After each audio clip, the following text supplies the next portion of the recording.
Hey, this is the Kubeflow community meeting for February 13th, 2024. It's actually my son's birthday. I should be paying attention to the date. Oops. Anyway, this meeting is being recorded, and I hope that all of you will participate using the Kubeflow Code of Conduct as well as the CNCF Code of Conduct and rules that apply. Glad to see such a large set of folks. And we have an agenda here today that we want to review. I don't know if we have Stefano or Ricardo available to go over release 1.9. Anybody want to give an update on release 1.9?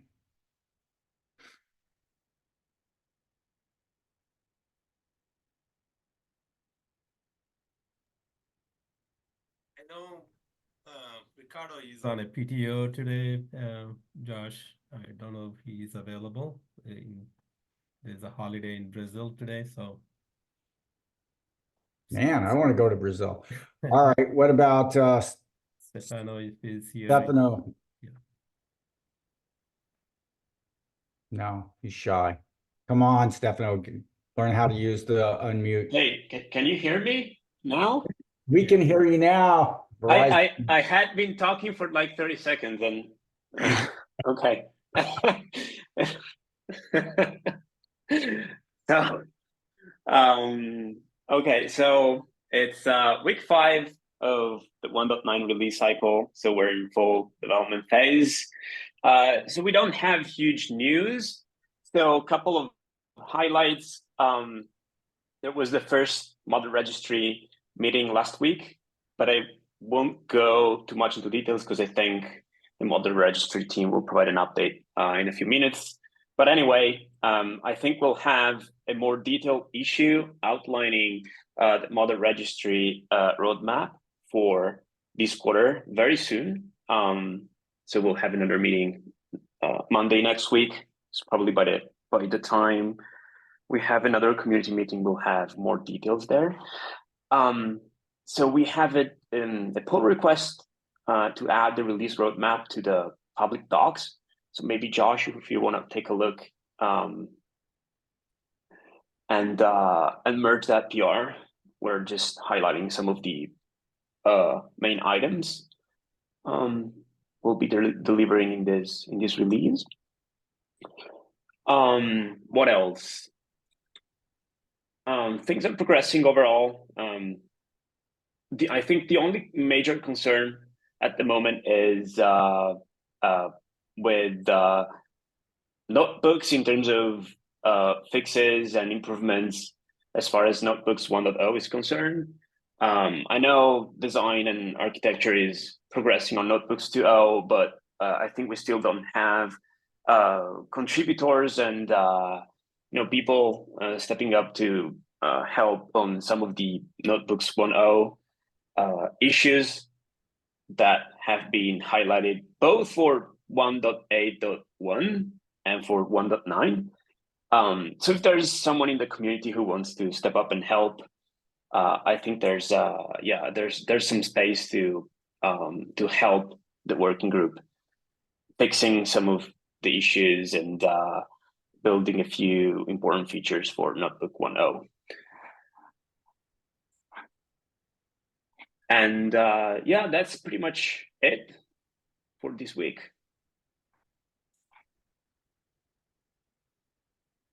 This is really good. You guys are really organizing things well, I think. One of the best efforts that I've seen to get the working groups to post their plans. How did you do that? It was mostly Ricardo. Don't want to take any credit at all. So when you look at the roadmap, Stefano, which of these are there any of these features, which of your babies here are exciting, you think, at this point? What Yeah, seems I think all of these are exciting. I'm really looking forward to seeing some of the LLM examples. I think the working group is preparing some demos for the community. And hopefully we'll manage to add to that list also notebooks 2.0. We'll see how far along the working group get. But yeah. all right, that looks good. So the LLM API work here, is that under the training? That's under the training operator, right? Yes. Oh, right here, this train. Okay. Fantastic. Wow. Fantastic So work. yeah, as you can see, I think we have pretty much linked everything that's being delivered. So, anyone who wants to take a further look into what's being developed, you can start from the high-level tracking issue, drill down to any working group, and if you see anything that's concerning or you don't like or you want to propose or help with, feel free to reach out. And yeah, we can discuss. Is this one right here? Because this says training operator 1.8. Oh, because it is 1.8. Their 1.8 is the Yeah, exactly. So that's the component version. yeah. Okay, fantastic. All right, that's really good. And then I also saw that the dependencies were all labeled out. I'm a little concerned in that we're going to try to support 3 Kubernetes versions, and we have so many dependencies that, perhaps it's going to make that test matrix very large. But has anybody really thought about, are we just going to test if we run out of gas, right, and energy, are we just going to test, are we only committed to Kubernetes 129?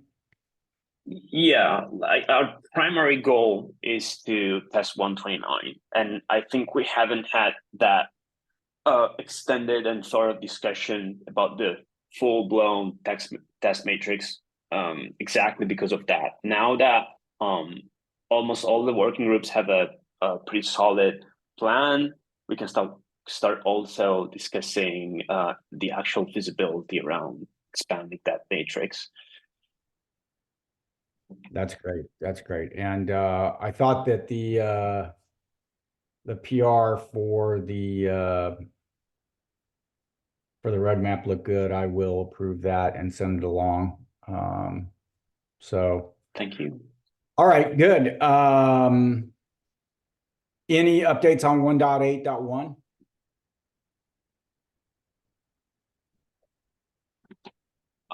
Not from me. We didn't manage to speak with Daniela. Not sure if she'll push on with the release, even though we didn't get those important notebooks fixes in. So I think that's still to be discussed. I'm not really sure how we're going to approach that because apparently we have some critical issues with notebooks, but there's no one who's helping right now on that front. So discussion should be around whether we want to publish 1.8.1 now and maybe a 0.2 patch release afterwards, something like that. But we haven't discussed that yet. Yeah, I think that at least from what I have seen, Kubeflow notebooks tends to be the second most popular working group or project in Kubeflow and has been for many, many years. We've had so many end users, which I believe, hundreds or thousands who have turned this up and used Notebook. We need some folks to kind of step up and talk about contributing, right? I mean, these fixes would be good to get done. And Yeah.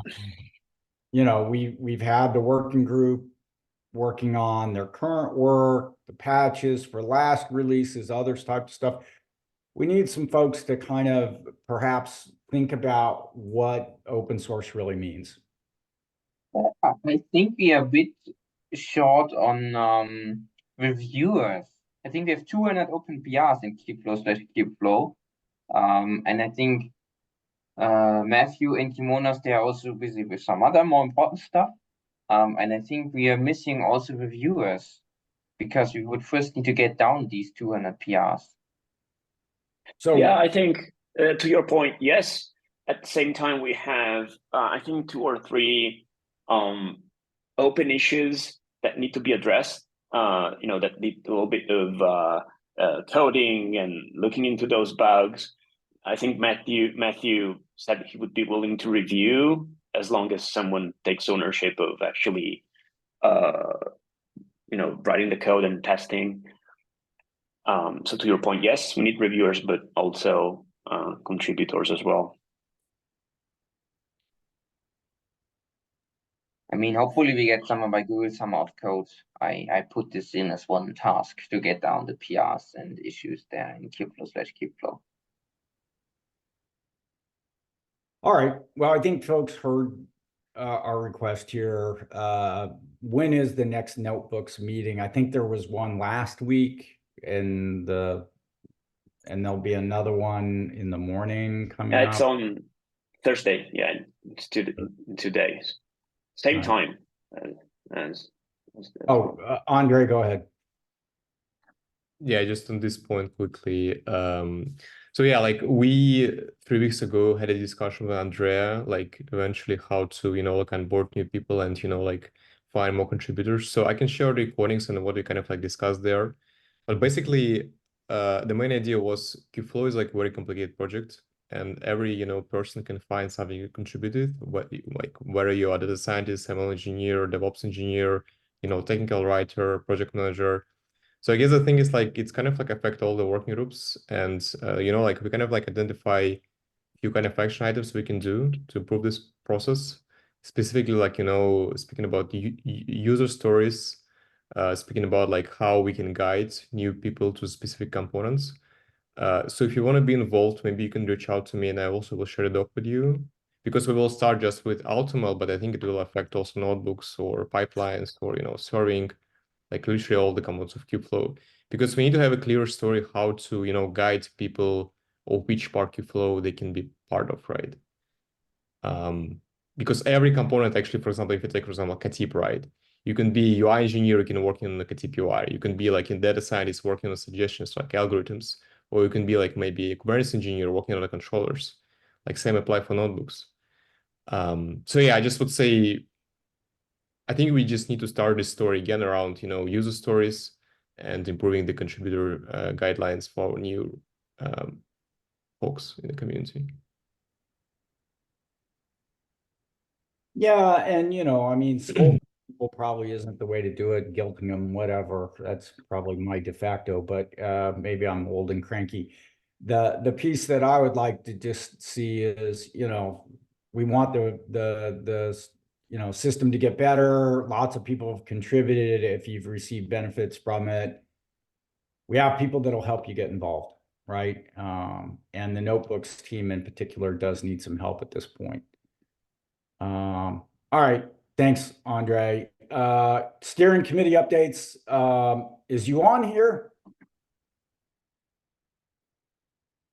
I think you want to ask someone from us, Josh, to give an update. So, Andre, do you want to take this first one about the CLA and DCO? Yeah, let's maybe cover this first. So yeah, we had a discussion around like this migration first, and we kind of like come up to the proposal that probably DCO would be easier for us.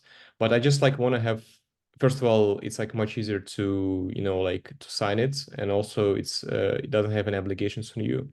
So the question is like for me right now from the community, do you have anyone here who just cannot contribute, specifically like active contributors, who cannot use DCO license to actively contribute to the Kubeflow project? Do people know what DCO is? Yeah, let me. Do you want to take control of the display? Yeah, so I mean, like I don't have a lot of expertise, but basically, like it's not a license, right, Josh? I think Matthew was fighting it quite heavily because of for legal reasons, for legal ambiguity, for example. I guess people also need to understand the difference in the two and what does that mean as far as workflows go. Yeah, so the differences for the workflow will be you just basically need to sign every of your commit. Basically add like, when you do git push, you just need to git commit, you just need to add like -s in your commit, or you can configure it globally. And we can update the documentation to provide such option. Like you can configure the git globally in your laptop, and then you'll automatically sign all the commits when you push it. So DCO just requires a signature from you, and that's it. Can we have both? Yeah, go ahead, Drews. Can we have both? Because yeah, I think it can be quite cumbersome, to be honest, to sign every commit, in my personal opinion. So I would like to ask, can we support both, or do we have to go for exclusively for one of them? I think the main thing is like DCO is not a license. DCO just kind of like say that you kind of own this set of. I mean, I'm not like a legal expert, but from my understanding, like some have a different kind of obligations compared to CNCF license, right? So in terms of the processes, again, going to another page to sign CNCF CLA or just any sign your commit. From my understanding, from the contributors, it will be the same kind of set of actions they need to do. My question is here more about, do we have anyone in the community who just cannot contribute completely under this license? Sorry, under DCO. Because if the answer is yes, it will be much easier for us to, like follow this process rather than just going through the completely different license, right?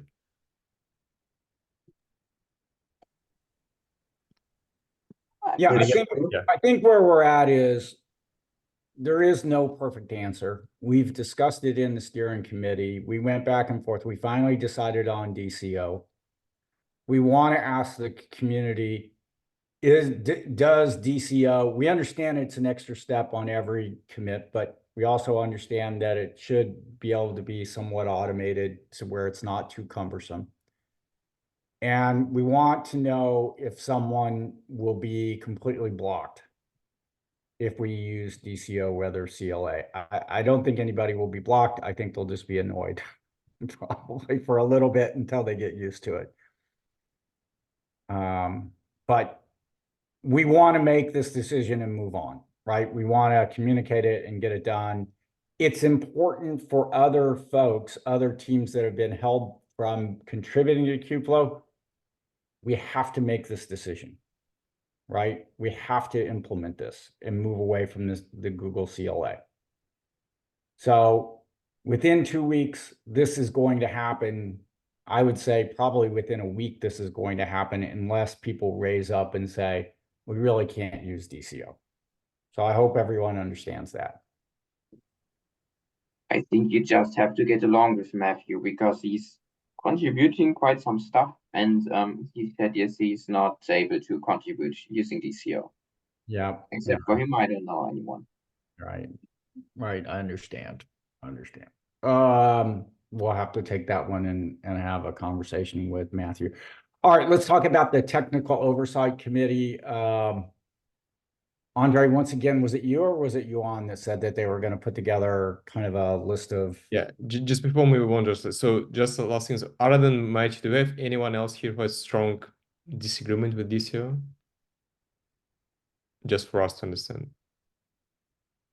All right. Yeah, then I just would like to know maybe next week why Mario just was wasn't able to contribute more under this agreement.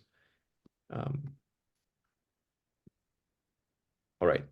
Yeah, so for TOC, yes, Josh, like if I have time like this week, I will try yes, I will try to draft it, maybe have a draft by end of this week. And we definitely need to start election soon for TOC. So we're gonna have a draft of kind of the responsibilities of the TOC Yeah, we need the charter, right? charter and the delineation between responsibilities, that type of thing, if we can get it together in that time. Hopefully then this allows us to start to open up and move towards an election process for the TOC. We really want to get that team in place and start to move forward because we think those positions will help the community make even more technical decisions faster. Josh, go ahead. Oh, go ahead. What's the timeline on that? So as you guys are drafting up that, I can go ahead and give you a timeline and all the different steps. What's your timeline to have everybody elected for the talk?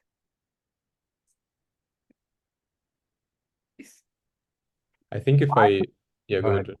Mine would be the end of March. I'm too aggressive on that. I think it'll be the end of April at best. All right, so I'll use the last week of April and backwards plan into that and send you guys over a schedule. Andre, you good with that? Yeah, I think like as long as we find agreement on the charter, we can. I don't know if we can start even elections before we finalize the charter because we did the same for TOC, right? The steering committee, right? Yeah. There was just there was like a to be determined areas, so you can add be determined on a couple things. Right. Right. Yeah, so Ember, maybe if I draft if I have a first draft this week, maybe we can start with the volunteers for election officer early next week. What do you think about it? Yeah, are we still gonna go with the same requirements of election officers, 50 commits or 50 contributions, blah blah blah? Like, are we still going? Yeah, we need to speak about it as well. Okay. Let me make a draft, and if we kind of finalize an agreement on this timeline, maybe we can do something next week. Okay, then I'll go ahead and draft up the timeline, get that to you guys, and then y'all can tell me what else you need after that. By the way, I have one question. So I think it could be realistic that only 3 people apply for the technical oversight committee. What will happen then? Say that again, Julius. I think there's a realistic possibility that only 3 people are going to apply for the technical oversight committee, and I was wondering what's going to happen then. Will there be a vote regardless of the number of applicants? I think others have looked at that. It's only usually an issue with the very first one. And sometimes your steering committees can reach out to appoint people temporarily until you can get an election. You can get the community populated enough to where you have enough people to vote and enough people to run. So one of the things that the steering committee could think about too is partially elected and partially appointed committee based on the number of people that they want on the committee or feel like is good for the committee.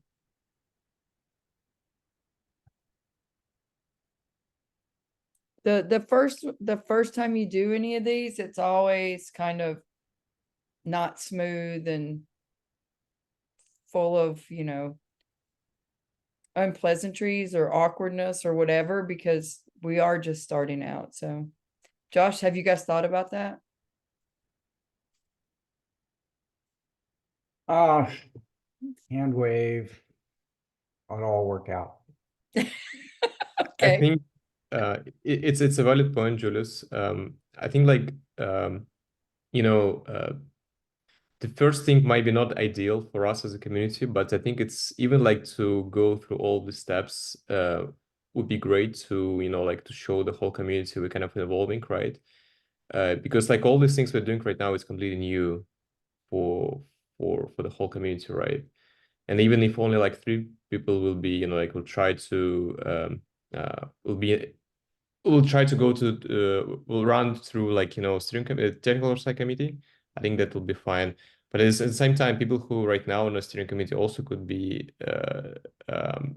try to be TOC, right? Because like you can be in more than one role, right, in the community. I think we have to be careful of people collecting positions. I agree. There So was some gradation. I mean, yes, it's difficult to decide regarding this from a political perspective, of course, but I think the CNCF has put this in their gradation criteria. As or maybe Amber, you want to tell the same? yeah, we do need some of these, if you're talking about just what we need to graduate, we do need a technical steering committee, so, but No, I mean, which part, or about how we have to do it? yeah, I think I posted in the KC nominees something about the, let me check and read it. No, where is it? KC nominees at the end, where it is this political discussion, and that in this CNCF graduation document, and these are what I found, it said follow the institute the TSC with representatives from each of the core Kubeflow projects to ensure the TSC maintains administrative access and so on. So, and maybe you have to cross-check with the CNCF as well what they want for the TOC. Well, I think they also give us enough leadway where that's like their suggestion, but as long as we document the why, this first one might not meet all the criteria, like, and they know that, like, the first time you do anything, it may be short on something, but Josh, I'll pull it up and make sure that y'all know what it is. And I'll get it for you guys. Yeah, look, I think that there's plenty of responsibility to spread around, and I think the authority that comes with it is important for folks who need to make the decisions. That I want to give them the power to do it. Again, I think the responsibility and the power, I think, should be as close to the people that are contributing as possible. So the TOC is going to be really important in driving how we get through CNCF and how we navigate 2024, especially with all the new components we're trying to bring in and all the new functionality. So I do want that team to be as strong as possible, and maybe it needs more than 3 people. So good points, Julius, and let's think about how that all kind of plays out. But I'm sure we can make it work, right? I guess is the point I'm trying to say. I'm sure we can find a team that's going to make sure that this gets grown in the right way and is fair. As fair can be.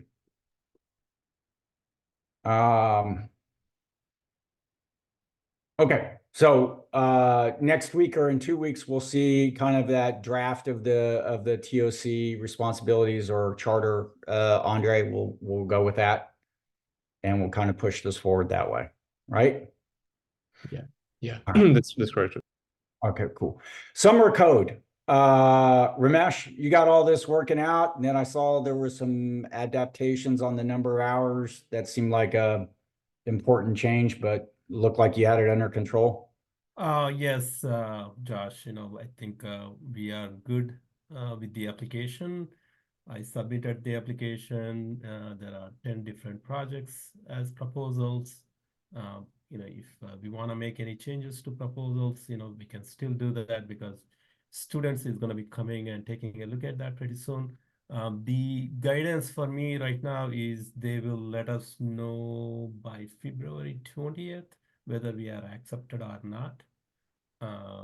So that's just the organization wise, whether we are accepted or not. The number of students they will allocate, that will come at a later point, in my opinion, after going through the proposal phase.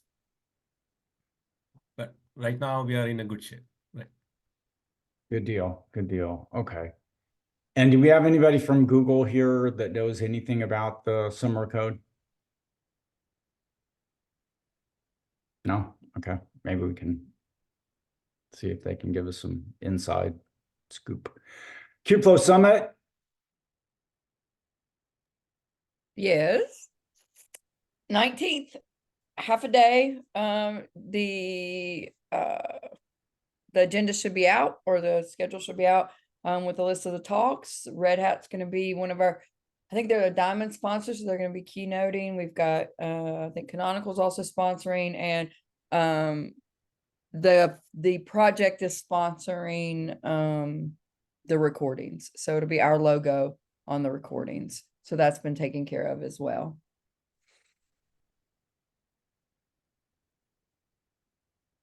Okay, this looks fantastic. This is the full schedule here. Is that correct? And this is March 19th in Paris. Correct. And if for some reason your talk did not get accepted and you're on this call or you're listening to the recording, please reach out to me. We want to record a webinar that we can then later share with the community, based on the talks that did not get accepted. They were all great talks. We'll be, we want to also bring those talks that didn't get accepted to the community. So reach out, let's get them recorded, and we'll share them with the community as well. Okay, fantastic. Thanks for that work. Any questions or comments from anyone on this? And then there's also, you need people for the booth or something? Is that what I just saw? Correct. So we have the booth, we have the kiosk, as they call it, booth as everybody else calls it, in the project pavilion. We'll have it in the AM. And so we don't need to staff the afternoon. We'll only have to staff the mornings for Wednesday, Thursday, and Friday, I believe. It was in the email that I sent out earlier. And so if you can help staff the booth, please let me know. We'll also need to make sure we've got some collateral with us, that we've probably got a demo ready that, most of us can walk people through. So once I hear back from folks that'll be there, are interested in helping staff this, we can have a meeting every week until Summit, and make sure that we have all the deliverables that we'll need to make the booth worthwhile for people stopping by. So. May I ask a question regarding the booth? Sure. Is it also useful if I'm only partially available? I don't know, maybe for an hour or so to staff the booth? Yes, any amount is helpful, because if we've only got a handful of people and they're there every day between like 10:30 and noon or whatever it happens to be, they don't get a chance to go and see, what else is happening on the show floor or others. So any time that you could give to switch out and help would be grateful. Maybe I have a second question regarding KubeCon. Sometimes between the lightning talks, there are breaks of, I think, 10 minutes or so.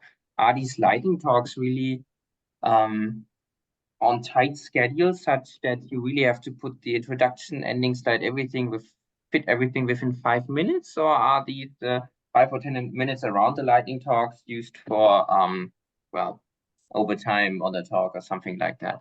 I'm told that we should use it as strict adherence. So that we should, if it's 5 minutes, it's 5 minutes. And it's probably going to be up to Ricardo and I, Ricardo from CERN, and I to make sure everybody stays on track. Yeah, I was just wondering if there's 1 minute introduction, 1 minute or 30 seconds ending slide, is what I was thinking about. So I think Ricardo and I'll be introducing folks, and then you'll just take it from there. So you don't necessarily have to introduce yourself unless you want to. Oh, okay. Yeah. So we'll be reaching out to all the presenters to make sure we have everything that we need to make proper introductions. Fantastic. Okay. Yeah, I think, just before we move on, I think Amber also will be in Paris, so I might can help you with chaos, because I miss some time, same as Julius, some of the day. I guess so after the lunch, we just have time only in the morning. Yes, we're only staffing in for the AM shift. Are they going to change it? So if you look at Kubeflow Discuss, you'll see the times. All right. Yeah. So I don't want to get too caught up into how the kiosk process goes, but two things. One, it'd be nice to have some form of objectives. You know, there's effort that's being put there, like how many people do we think we're going to connect with, or how are we going to get people engaged, whatever, like 3 objectives from coming out of the kiosk. The other is all the contacts that are made at the kiosk, are those going to be captured somewhere? So if I remember correctly, I don't think when you're in the kiosk, you have a scanner, because it's vendor neutral. Like, and so they make it really clear that this isn't for sales pitches. This isn't for anything like that. So I'll have to find out if and how we're able to capture folks who come up to the booth, because typically that's a sales tool, you know, to scan badges. So I'll double check. Yeah, I'm just thinking somebody comes in and says, hey, I want to contribute. And then you say, okay, let me get your name and I'll send you a follow-up, whatever, right? Well, I was gonna have like a QR code that people can scan to see how to get involved and all of that. And then on some of the collateral that we have, also have where they can go and they can fill out like a form and we can follow up with them. So they'll be opting in rather than opting out. So Okay, makes yeah. sense. I just want to make sure that everyone saw the up and up on how that goes. Okay, let's Yep. move on. Spark operator. Any updates there? Anything gonna happen? Yeah, so we have some good news from Marcin last week. We almost got all the approvals from the Google side, so only one thing like from the open source office. So I hope next week we'll probably have a final approval. If you have anyone here on the call, James Wu, right? If you have anything else to give an update, will be great. Yeah, I don't have any update. Sorry. All right, that's good news, right? We're getting closer. Yeah. And I hopefully think by just the yeah, end go, of go. this quarter, we'll be there, right? Yeah, I really hope like, you know, before the release, we can maybe have the official Spark operator release as part of this 1.9. Does is the manifest working group aware? I think they're aware, but I think like it really depends on when we transfer the repo, right? Because if we have enough time to make to add this component to the core, like add the manifest, they already have a customized manifest, but we need to see how it works with other parts of Kubeflow, right? Yep. Yeah. Okay. All right, model registry, what's up there? Josh, hi everyone. I can speak to that. So we held our regular and recurring Kubeflow model registry recurring meeting.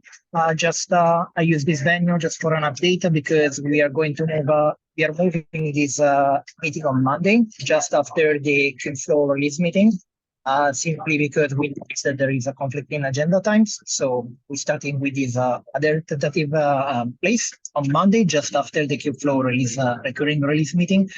What we've been discussing is the Kubeflow 1.9 roadmap, as Stefano and Ricardo are very well, and Stefano was mentioning earlier. So I just want to shout out as well to the folks who showed up, especially remember as well, beyond the names I mentioned earlier from Andre and Kimonas for helping identifying some of the key points. So we are breaking down all the requirements that the Kubeflow 1.9 release. Yeah, as well.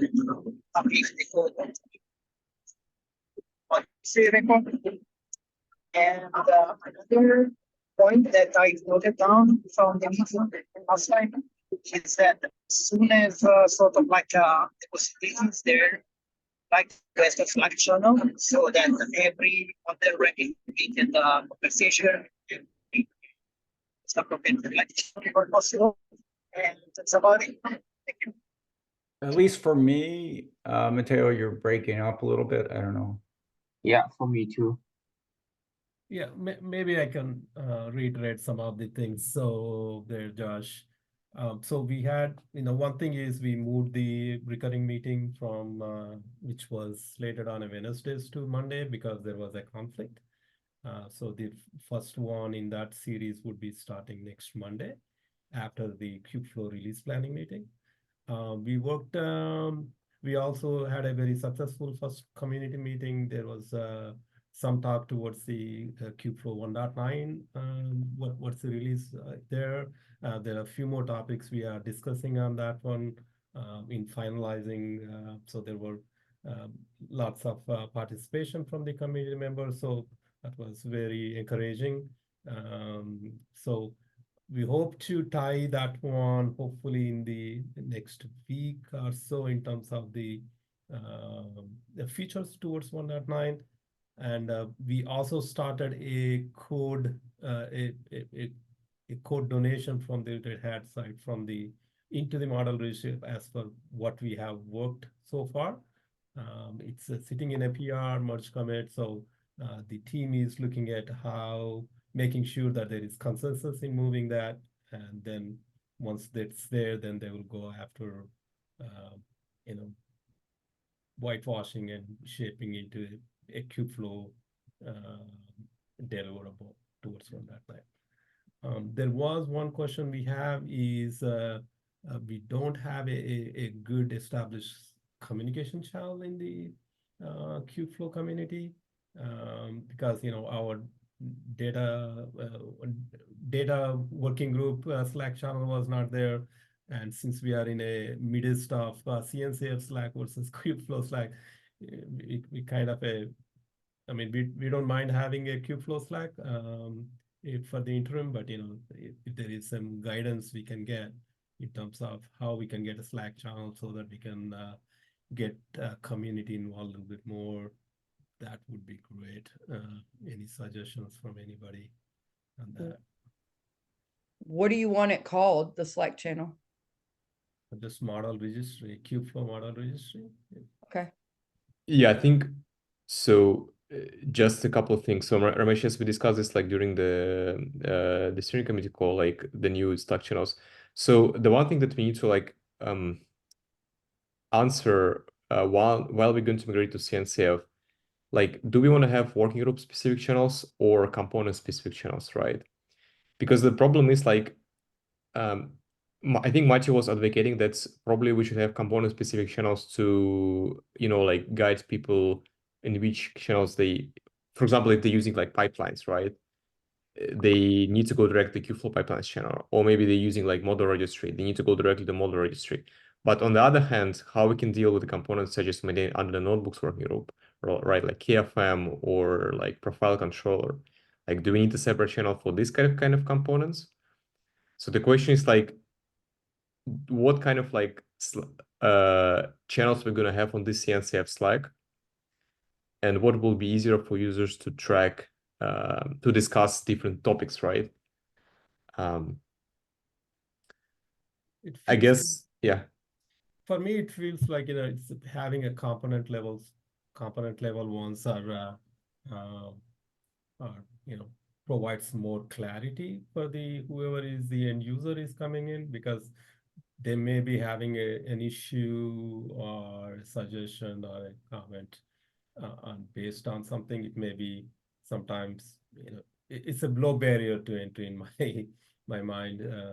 If that needs to be elevated into a component, a working group, then we can probably rightfully direct them to or to the people, right? So I guess the problem is there, like the question is like, should we kind of like addressing different, stages of ML life cycle in this kind of discussions? So the thing is like, should we be like component specific, or we should be kind of, ML specific, right, during our discussions, right? Because maybe just people want to speak about training, right? Model training on Kubernetes, right? And they know like Kubeflow, maybe community has a lot of expertise, right? So they come to us, to training working group, and then they discuss different things, right? On the other hand, I can see pros and cons of both approaches, right? And also like how to deal with components such as profile controller, KFM, central dashboard, right? Like all these things, I want to hear the feedback from the community. Yeah, so Andrea, I was thinking, since work groups are aligned with the features that you mentioned earlier, right? Maybe the channel should be by work group. What do you think? Yeah, but in the same time, it will be the problem of the people who just like, they use just the Kubeflow notebooks, right? How they know they should go to the notebooks working group, or maybe like model registry is like kind of model registry even more complicated because they need to know that the model registry and under working group data, right? Yeah, it's cross-cutting. Yeah. Um, yeah. So, I mean, I know that Yuan, I think you're on a call, right? You kind of like want to start a doc. Oh, not he's not here right now. So Yuan just wants to start a doc to see the list of the channels we want to migrate to CNCF. And I think during this migration, we need to answer the question what kind of channels we want to have for components of working group, right? Because right now, I mean, people just they don't know, like the new actually users, they know like where they should go, right? Right now we don't have any presence.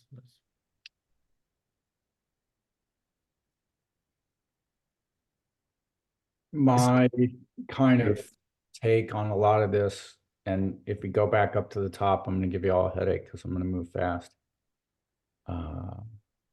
Is stuff like this, right? Where we've got the fade operator, we've got the chainer operator, we've got the cube workbench, we've got KF serving IT. There are a lot of projects, Kubeflow Arena, that have asked for the same type of, exposure into the community. And okay, look, I think it's fine if you have a lot of energy around something like the model registry, which I think is got a lot of folks that want to communicate, to set up a Slack channel.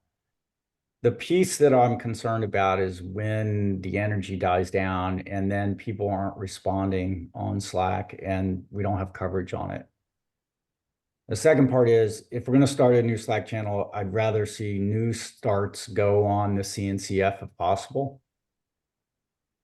Because I think that was our decision, is that we want to migrate things to the CNCF Slack long-term. Right. This gets to the same problem. It's a lot easier for us to put it up on Kubeflow Slack. But I think, if we can put it on the CNCF Slack and we've got some type of commitment from somebody in the model registry to watch the Slack channel, at least for some period of time, great, let's do it. Right. Last I asked CNCF, there was, still we wanted to take a phased approach there, right? So it may be a little bit of a jumping gun there if we wanted to go that route. But yeah, we are open to whatever, however we want to do it. But I'm very much attuned to the fact that Slack is easy way to communicate with a lot of people and keep email down. So, I mean, when do you need the Slack channel? Let's start from there. Do you want it tomorrow? Can you have it in a week or 2 weeks? What's the? We would rather have it, something we can measure in next days versus weeks. Right. That's where my preference is, if we can have a Kubeflow one, that's fine. Then we can at least chart a path towards CNCF if we can get to the CNCF right away. If we can get to the CNCF right away, then we will take there. Otherwise, just, let's do a Kubeflow one and then figure out when we can get there. Who is our interface to the CNCF Slack right now? Is that James Liu, or does anybody know who is working with the CNCF Slack? There's a form that you fill out. There's for everything. There's like just a request that you make. So do we want to go ahead and make that request, or do we want to stand it up? And what's the decision back from migrating all of our stuff over? Are they going to give us unlimited space on the CNCF Slack? So Kubeflow, like all of our channels, Kubeflow dash whatever, are they going to give us, are we going to be able to move all that over there? We figure we're going to lose some, but we're going to migrate what we can. I'm not sure. I mean, from my understanding, we should keep as minimal channels as we can, to be honest. Because like, there are a lot of channels which kind of like right now not really active. And like, I know that Yuan will start a doc soon to identify a list of the channels we have today on the Kubeflow Slack. and then just to identify which one we can migrate or create new one, right? But eventually we need to find like, just X amount of channels, like the minimum amount of channels for people to communicate, right? Without any legacy channels that not being used more, right? So given that, do we just want to stand this up in Kubeflow and then figure out which ones we can move over when the time comes? Yeah, so I think Johan will start this Google Doc, and then like he will identify all of the channels there, and then we can discuss again like how we want to migrate them, right? On the amount of channels, Amber, I think like we can follow up on this, like from the CNC of like how many of them we can create. Right, but my question is just for model registry today. Mhm. Ramesh, are you guys wanting, like, do I go ahead and create it in Kubeflow? Because I can do that right now while we're talking. Go ahead and create Kubeflow model registry, today. And then we figure out the CNCF piece of it, because we don't know how long that's going to take. Right. That would be my preference, right? And at least that way we can get going on the at least community interactions. Okay. Because if there is a timeline on the CNCF and the way to do it, what's the prescribed way to communication there, that would be fine too. But since we are not there yet, and we don't have a timeline on that, seems like we're pushing this one further down.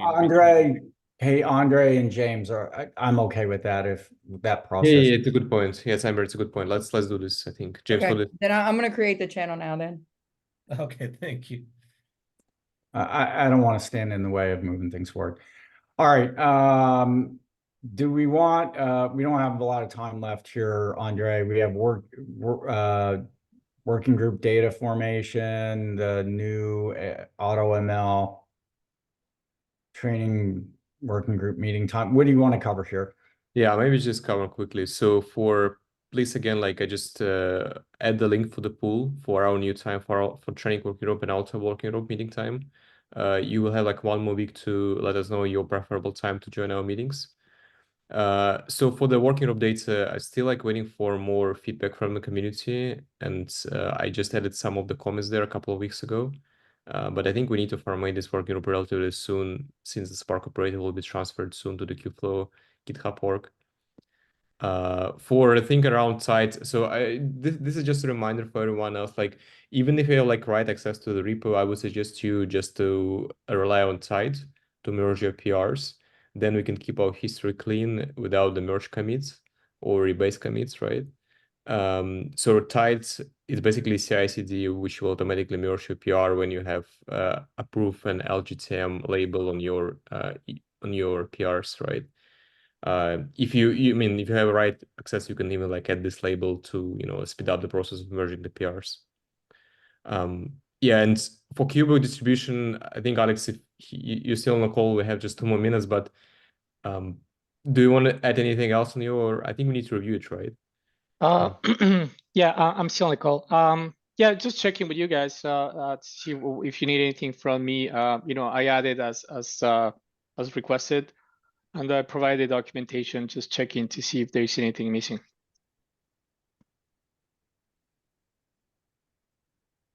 So this is you at the bottom here.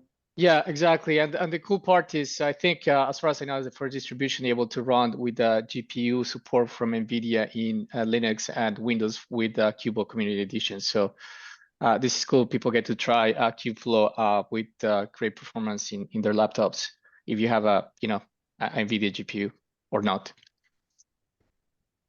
Can I have a question? Sorry. Yeah. I'm just like wondering, Alex, like in Kubo, like, are you specifically like focusing on like Windows runtime? Like, do you try to run, for example, kind with MPS backend for like? So well, Kubo is using kind images, but the problem is the kind that you had to. They had I've been working with the kind team, and there is a couple of things that make the GPU operator hard. That I don't think kind is their priority for anything ML related. They have a lot of threads going on in terms of exporting values to have access to the GPU. But when you run Kubo, you have the choice to pick up from any distribution with a kind image directly from their website. What Kubo is just an API to manage that locally and in the cloud, and be able to extend the functionality for AI and machine learning tooling.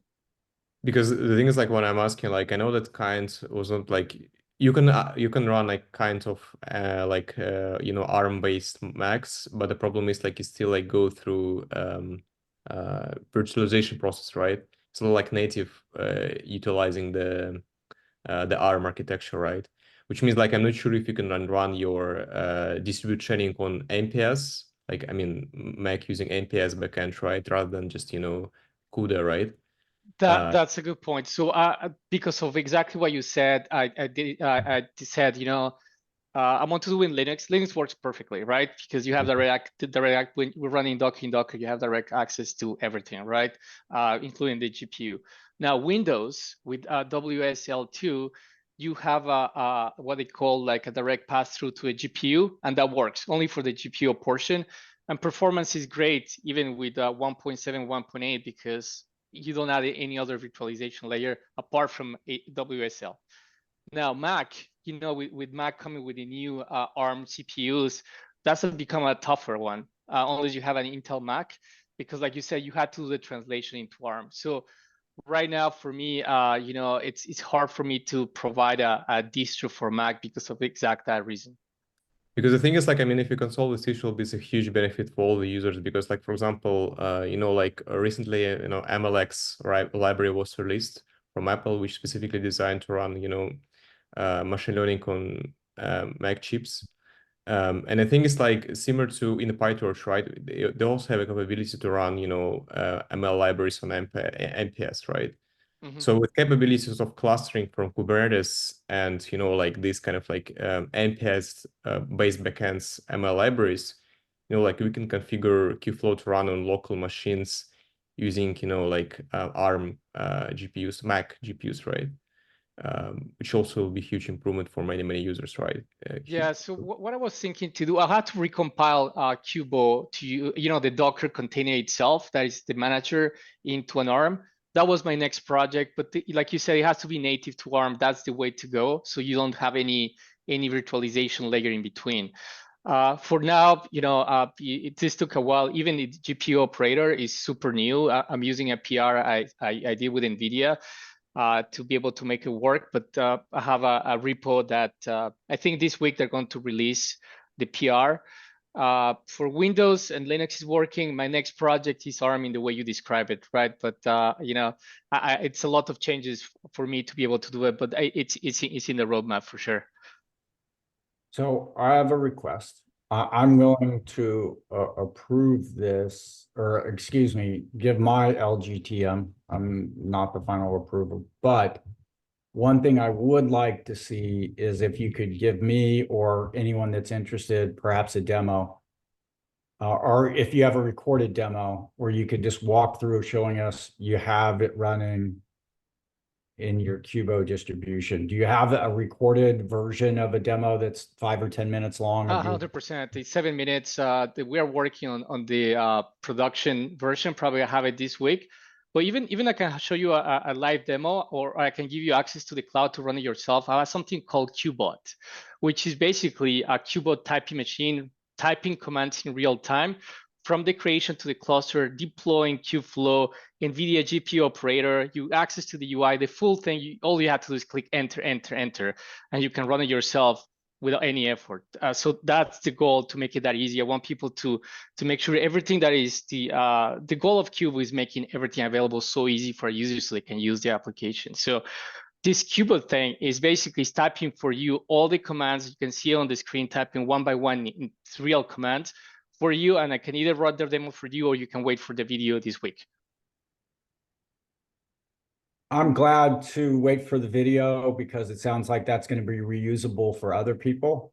But I'm also glad if you want to walk through it in a short meeting. I don't want to give you extra work. I just want to follow what you're going to deliver. So yeah, either way, I can share the video as soon as I have it. So I'll share it with you. And if you want in the next call, I can demo Kubo with Kubeflow and GPU operator. I have no problem.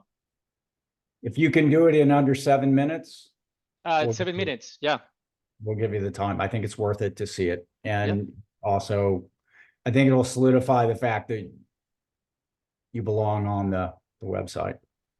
So live demos, get your heart beating. Okay. Yeah. All right. Those are easy. New contributor discussion. Do we want to cover this one? No, over time, but this is just the one that I discussed, that we discussed. Basically, like, this is like the recording of our call a couple of weeks ago with Andrea, where Right. we discussing the things, how we can onboard new folks to the community. And this will affect all the working groups. So I would suggest just try to check this recording. And also I will share the doc that Andrea prepared soon, maybe next week. All right, there's a bunch of these PRs at the top here that Matthew has kindly put into the front of this document. And to me, they're cumbersome, but they do remind us that we have some housekeeping to do. Yuan thinks perhaps we move these to a separate doc. But at some point we need to walk through these and get these taken care of. I don't know whether this is a separate meeting, or whether we just take one of the upcoming Kubeflow meetings, community meetings, and walk through all of these issues and try to resolve them as much as possible. There's so many. Any opinions on this?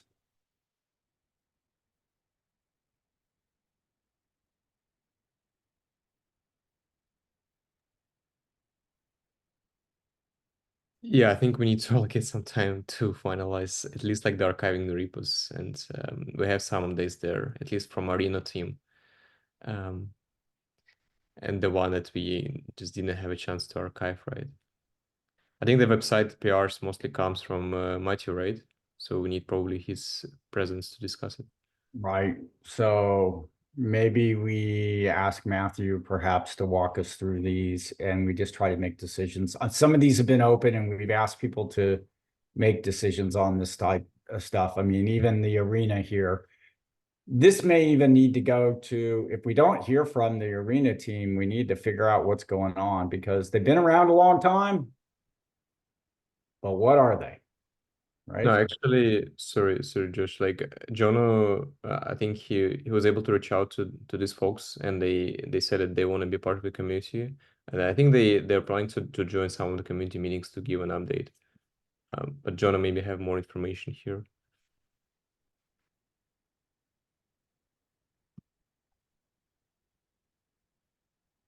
He may be gone. All right, we're over time. I appreciate everybody's time. Any final comments, anything that we didn't get to?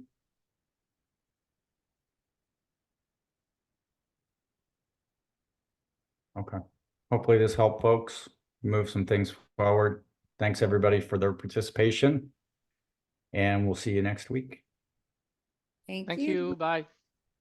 Goodbye.